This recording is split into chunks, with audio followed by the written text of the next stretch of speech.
Well, somehow just the only people who aren't curious about Jeffrey Epstein's death appear to be members of the press. Over at The Nation, Jeet Heer, maybe the single dumbest person in the press corps, tweeted that Epstein skeptics were being recruited by, quote, fascists. You're a fascist if you have questions. Shut up and stop asking questions, says the reporter. Countless other publications dismiss questions about his death as a conspiracy theory. But it isn't just cranks and people in tinfoil hats who are asking honest questions about Jeffrey Epstein. Plenty of physicians, for example, have questioned the official version given to us in the autopsy report. Sometimes they even ask those questions on this program.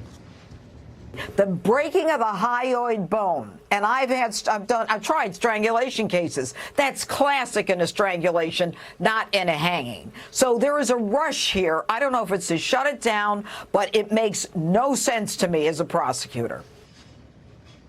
And then, not that long after that, Dr. Michael Baden, the famous pathologist, revealed an independent autopsy review which added to those theories and bolstered those questions. Watch.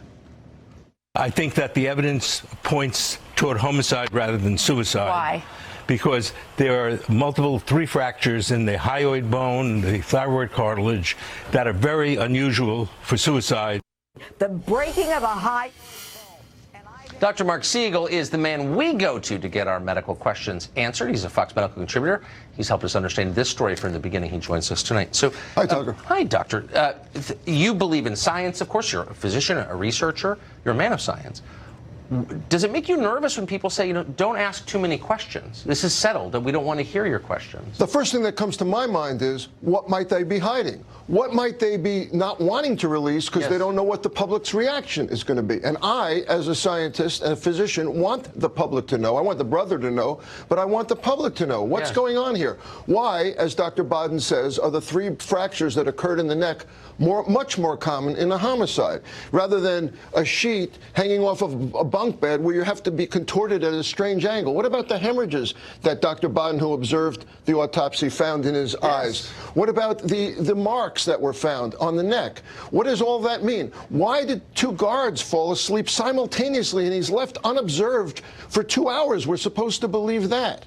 What about the video cameras being turned off miraculously? And one more thing that no one has ever said on this show before, how come the person who did the autopsy and at first did not have a ruling of suicide is not the one who issued the report? Her boss issued the report and called it a suicide a few days later. What changed? What's the information here that we don't know? I want all of this information released. The Bureau of Prisons next week is going to be testifying in front of the Senate Judiciary Committee. I want them to be grilled on this. What information hasn't been released here? Well, we shouldn't sweep it under the rug. And I never ask you political questions because I don't think of you as a political man. But what a shame this is, that it's becoming a political issue. Why is it only on Fox News that we're asking these questions? Why is the left demanding that we shut up and stop questioning the ruling class? Do you think, I mean, that's not healthy, is it?